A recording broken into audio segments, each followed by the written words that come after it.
Bonjour, donc le cours d'aujourd'hui fait suite euh, au phénomène de biophysique de l'audition et on va enchaîner par la transmission des ondes sonores du milieu extérieur qui est le milieu aérien vers le milieu intérieur de l'organisme, notamment au niveau de la cochlée et de l'oreille interne.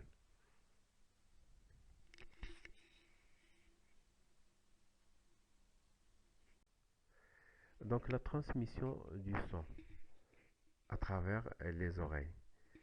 Les quatre types de transmission au niveau de l'oreille euh, sont de l'oreille externe, c'est-à-dire du pavillon jusqu'à l'encéphale, sont de nature d'abord transport aérien, puis une transmission mécanique, puis transmission liquidienne au niveau de l'oreille interne, puis transmission nerveuse. Les fonctions de l'oreille dans la transmission du son. L'oreille, il a pour rôle de transformer une vibration acoustique aérienne en un flux nerveux qui va être acheminé dans le nerf cochléo-vestibulaire jusqu'au cerveau pour qu'il y ait la sensation sonore. Ces trois fonctions, ils sont assurés par la fonction du capteur qui est l'oreille externe et le conduit auditif externe, et puis la fonction d'adaptateur d'impédance acoustique qui est assurée par l'oreille moyenne, et donc les osselets, et la fonction du transducteur qui est assurée par l'oreille interne. La fonction du capteur, on a dit que c'est l'oreille externe qui capte les sons grâce au pavillon et les oriente vers l'intérieur du conduit auditif externe jusqu'à la membrane du tympan sous l'effet des vibrations sonores. Le tympan aussi se met à vibrer. Le tympan ne peut fonctionner correctement que si la pression de l'oreille externe et celle de la caisse du tympan sont identiques, d'où le rôle de la trempe de Stach.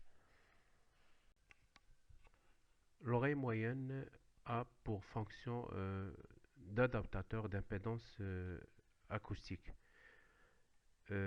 Donc lorsqu'il y a une transmission des vibrations tympaniques à travers la caisse du tympan, qui est une cavité aérienne, jusqu'aux cavités liquidiennes de l'oreille interne, on assiste à une déperdition d'énergie sonore. Donc cette déperdition, il doit être amplifiée, et cette amplification, elle est réalisée grâce à deux phénomènes. On va voir que d'abord, il y a la différence de surface qui existe entre la membrane tympanique et la fenêtre ovale, qui sont disproportionnées. Et on sait bien que la surface, il fait intervenir la pression qui est égale à la force sur la surface. Donc plus la surface diminue, plus la force il est grande et la puissance également. Et puis l'articulation mécanique de la chaîne des osselets, c'est le système de levier ou de différence de force entre le marteau et l'enclume.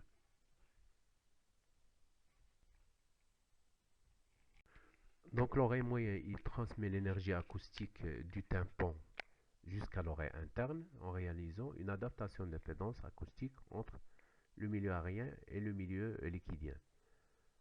Si les vibrations aériennes étaient appliquées directement au liquide de l'oreille interne, 99,9% de l'énergie acoustique serait perdue par réflexion au niveau de l'interface air liquide, c'est-à-dire moins 30 décibels. L'oreille moyenne donc est un amplificateur de pression et de cette manière il récupère l'énergie acoustique disponible dans le milieu aérien et augmente l'amplitude des stimuli mécano-acoustiques dans l'oreille interne. Donc l'adaptation de l'impédance acoustique entre l'oreille externe qui est milieu aérien et l'oreille interne qui est milieu liquidien est assurée par le système de levier de la chaîne des osselets. Donc le schéma il montre l'action du levier de la chaîne des osselets où la force il va être augmentée au niveau de la fenêtre ovale grâce à la différence du point M qui est plus proche du trou ovale ou de la fenêtre ovale. Et également cette amplification de la puissance sonore fait intervenir les rapports de surface.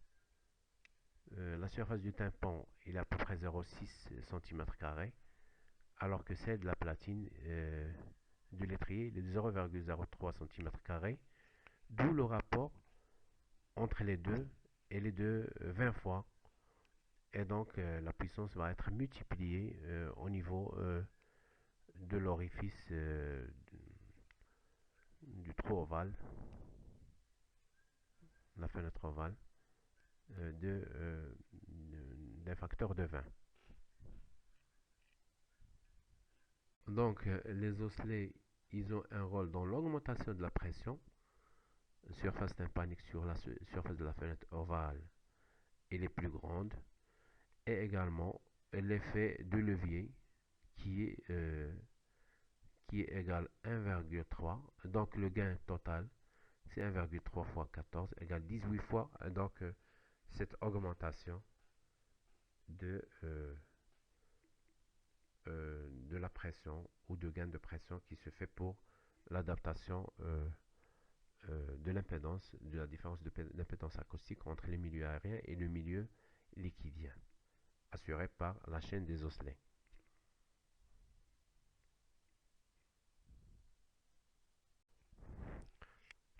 Donc la fonction de l'oreille interne. Les vibrations parvenues à l'étrier sont transmises par la fenêtre ovale au liquide du périlèvre qui vibre à son tour. Et la propagation de ces vibrations dans le liquide suit tout d'abord la rampe vestibulaire du limaçon, puis la rampe tympanique pour aboutir à la fenêtre ronde qui se déforme. La plus grande partie de l'énergie passe de la rampe vestibulaire du canal cochléaire à partir de là à la membrane basilaire qui vibre à son tour. Donc il ébranle les cellules auditives. Donc la coupe au niveau de la cochlée va montrer qu'il est composé par trois parties. Et cette cochlée est le siège de la transduction mécano-électrique.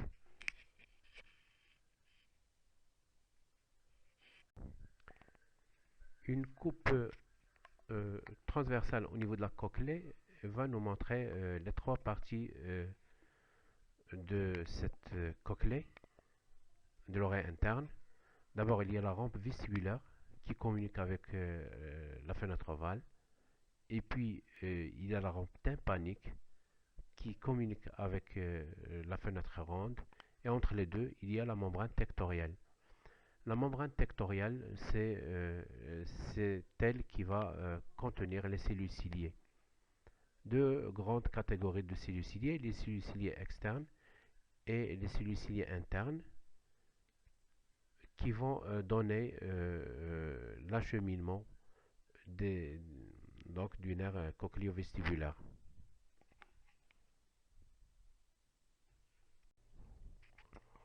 Donc les cellules ciliées externes, ils sont disposées en trois rangées, alors que les cellules ciliées internes, ils sont disposées en une seule rangée. Et donc cette figure nous montre une coupe transversale effectuée au niveau de la troisième tour d'une cochlée d'un cobaye, visualisée au microscope photonique. Et donc il montre les différentes structures de la cochlée et les cellules sensorielles de l'audition.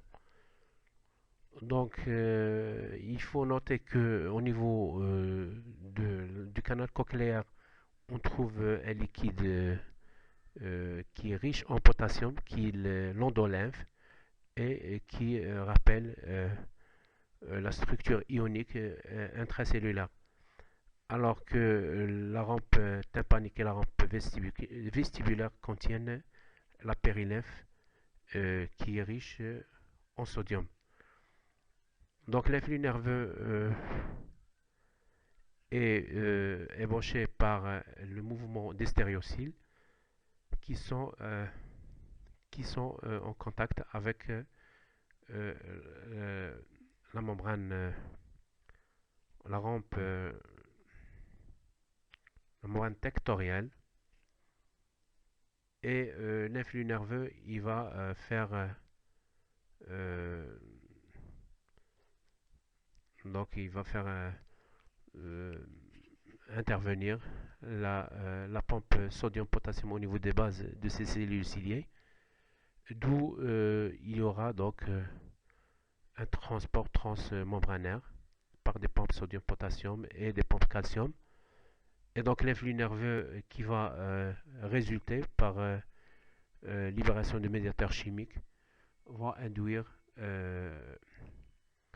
une stimulation des nerfs afférents de type 2 vers le nerf cochléo-vestibulaire. Pour les cellules ciliées internes, ils ont une forme en poire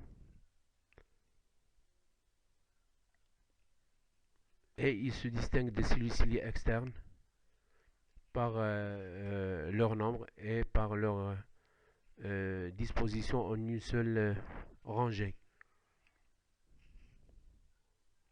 Le noyau est en position médiane et la membrane plasmatique latérale elle est classique. Donc les cellules ciliées externes et les cellules ciliées internes sont de véritables cellules sensorielles et ils assurent à la fois la transduction de la vibration mécanique en signal électrique et le transfert de l'information par la libération de neurotransmetteurs sur les fibres des nerfs auditifs.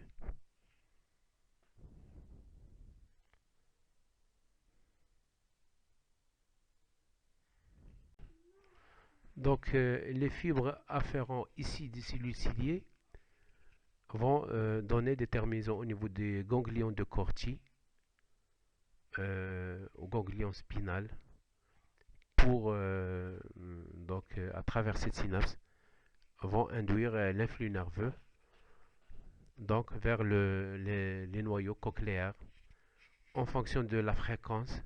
Donc il y a des zones de fréquence basse et des zones de noyau cochléaire de fréquence élevée.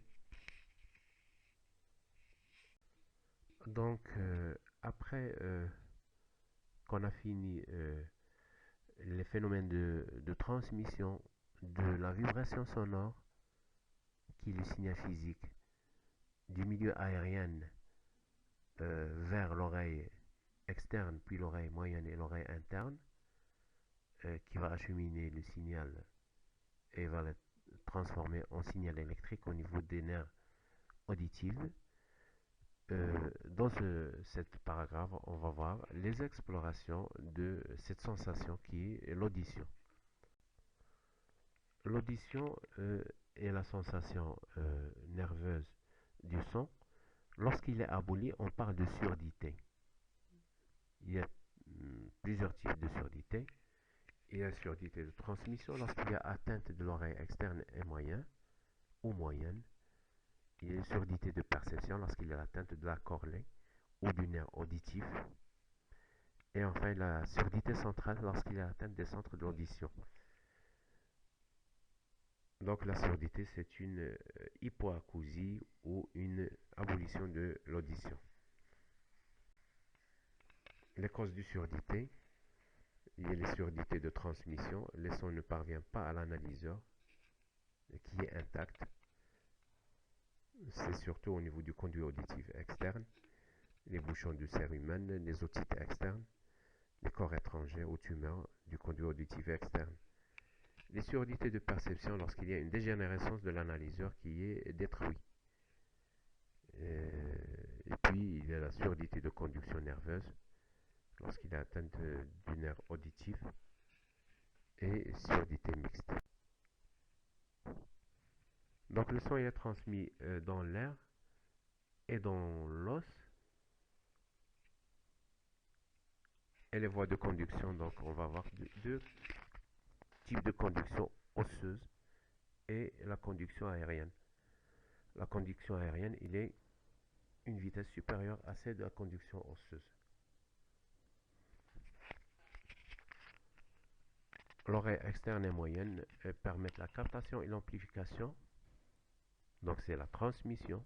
L'oreille interne, il permet l'analyse du son, donc la perception.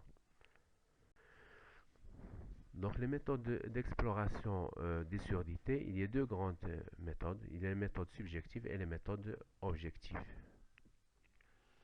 Pour les méthodes subjectives, il nécessite la coopération du patient. C'est la cométrie et l'audiométrie. Les méthodes objectives, le résultat est indépendant du sujet, de l'observateur, et il permet donc de relever une mesure juste. C'est le potentiel évoqué auditif et l'impédancemétrie. Donc la cométrie, d'abord il y a la cométrie à la parole. Une voix chuchotée doit être entendue à une distance de 6 mètres. La cométrie à la montre, le tic-tac de la montre, doit être perçu à une distance de 1,50 m. Et donc la cométrie, on peut utiliser les diapasons. Il y a deux épreuves valables pour différentes fréquences. Il y a l'épreuve de Weber et l'épreuve de Rhin. La cométrie ou la cométrie type Weber, il étudie la conduction osseuse. La cométrie, donc si les deux oreilles sont normales, le son est perçu de la façon symétrique par les deux oreilles à travers une vibration sonore par le diapason qui est placé sur l'os. En cas de surdité de perception unilatérale, le son est logiquement latéralisé du côté sain. En cas de surdité de transmission unilatérale, le son est latéralisé du côté malade. Et donc, la cométrie type Rhin, il étudie le rapport entre la conduction osseuse et la conduction aérienne. Normalement, la conduction aérienne est supérieure à la conduction osseuse. Si le son n'est pas réentendu, c'est-à-dire que la conduction osseuse il est supérieur à la conduction aérienne, donc le Rhin est négatif, c'est la surdité de transmission. Si le son est réentendu, la conduction aérienne est supérieure à la conduction osseuse, mais ils sont diminués, le Rhin il est positif, il n'est pathologique, c'est la surdité de perception. Puis l'audiométrie, on utilise un générateur de son pouls de fréquence variable croissante avec réglage de la puissance du son délivré et calibré de 0 à 100 décibels. Le sujet il est placé dans une chambre acoustique et muni d'un casque et d'un vibrateur ou d'un simulateur de son. Donc la courbe de l'audiométrie, il est interprété d'une manière que normalement la conduction osseuse et la conduction aérienne, ils sont symétriques des deux oreilles et ils sont à un niveau d'intensité de 20 décibels de part et d'autre.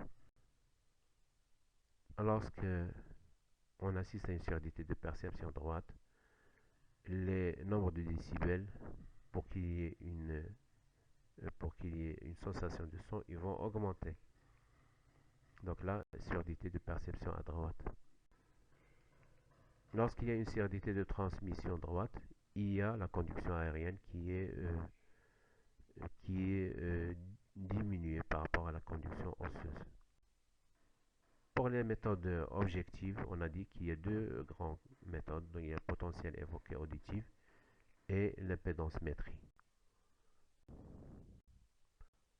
Et je vous remercie.